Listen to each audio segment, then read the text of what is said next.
বন্ধ করা যাবে না। কালো হাত হুমকি দিয়ে আন্দোলন দুনিয়ার বাসদা।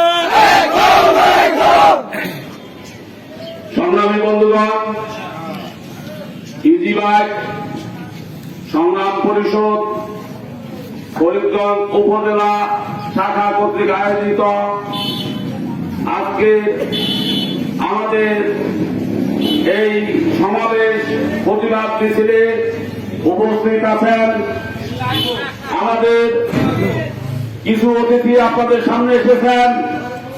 আমাদের সামনে উপস্থিত আছেন সত্য গবেষক, কবি, সাহিত্যিক কামরুজ্জামান ভূঁইয়া আপনাদের সাথে সংগতি প্রকাশ করেছেন।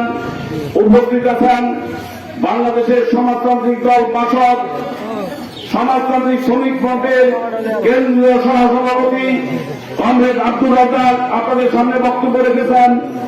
উপস্থিত আছেন আমাদের সাতপুর জেলা বাসদের সমন্বয়ক কংগ্রেস শাহজাহান তালুকদার। উপস্থিত আছেন যারা সমাজতান্ত্রিক মহিলা ফোরামের সংগ্রামী সভাপতি কংগ্রেস তিফারি রানী। উপস্থিত আছেন আমাদের 5 নম্বর ইউনিয়নের কংগ্রেস আব্দুল মান্নান। উপস্থিত আছেন আমাদের 15 নম্বর ইউনিয়নের দেলোয়ার হোসেন। উপস্থিত আছেন আমাদের 14 নম্বর ইউনিয়নের কংগ্রেস তাজুল ইসলাম। উপস্থিত আছেন আমাদের 12 নম্বর ইউনিয়নের কংগ্রেস শফিক দেওয়ান। উপস্থিত আছেন আমাদের 4 নম্বর ইউনিয়নের কংগ্রেস আব্বাস ডাক্তার। আজকে আমাদের সাথে সংগতি জানাতে গ্রাম থেকে এরা আমাদের এই দীর্ঘদিনের যে আন্দোলন সেই আন্দোলনের একত্রতা প্রকাশ করতে, আমাদের সংগ্রামে একত্রতা ঘোষণা করতে এবং এই প্রতিবাদ সভায় অংশ নিতে আপনাদের সামনে এসে যোগ দিয়েছেন এই সংগ্রামী বন্ধুগণ। আপনারা জানেন যে গত কয়েক বছর ধরে আমাদের দেশে ব্যাটারি চালিত রিক্সা ছিল। সেই রিক্সাগুলি যখন উচ্ছেদের অভিযান চলছে তখন আপনারা অনেকে রিক্সা চালিয়েছেন। সেদিন আপনাদেরকে নিয়ে সেই আন্দোলন করে সেটাকে আমরা ঠেকিয়েছি। একইভাবে আমরা দেখছি যে আপনারা জানান যে ইজিবাইক, এই ইজিবাইক আমাদের দেশে কোন মেকানিক্স তৈরি করে না, মোটর আমাদের দেশে কোন শ্রমিক তৈরি করে না, ব্যাটারি কোন শ্রমিক তৈরি করে না, বিদেশ থেকে আমদানি করা হয়েছে। আপনারা তা কিনে এখানে ব্যবহার করছেন, চালাচ্ছেন।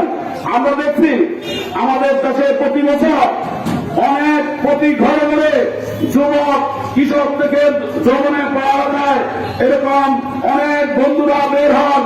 তাদের সামনে কর্ম নেই, হতাশা, কি করবেন, একটা কাজ খোঁজেন, এখানে চাকরি খোঁজেন, এখানে চাকরি খোঁজেন, কোথাও কাজ নেই, কোথাও বেঁচে থাকার উপায় নেই। তখন ওই নিজের বাপ দাদার কতটুকু সম্পদ থাকলে আশা সমিতি, ব্লক সমিতি, ব্যাংকে জমা দিয়ে কিছু টাকা লোন দিয়ে আপনার একটা গাড়ি কিনেছেন। আমি অনেকে দেখেছি স্বামী স্ত্রী দুইজনের কাগজপত্র দিয়ে ওই বউকে বন্ধক রেখে, ঘরের স্ত্রীকে বন্ধক রেখে টাকা নিয়ে সে গাড়ি কিনেছে। এই গাড়ি আপনারা চালিয়ে কোনোভাবে জীবন ধারণ করেন। কিন্তু আমরা কি দেখছি যে আজকে এই পৌরসভা ঘোষণার আগে আমি আগে বলছি এখানে 4টা ব্রিক মিল ছিল। এই শ্রমিকরা এখানে কাজ করত, 500 শ্রমিক 4টা ব্রিক মিলে কাজ করত। এরা পৌরসভা ঘোষণা গ্রহণ করে বলেছিল যে ব্রিক মিল উঠে গেলে এখানে কলকারখানা হবে, ওই কলকারখানা এদের চাকরি হবে।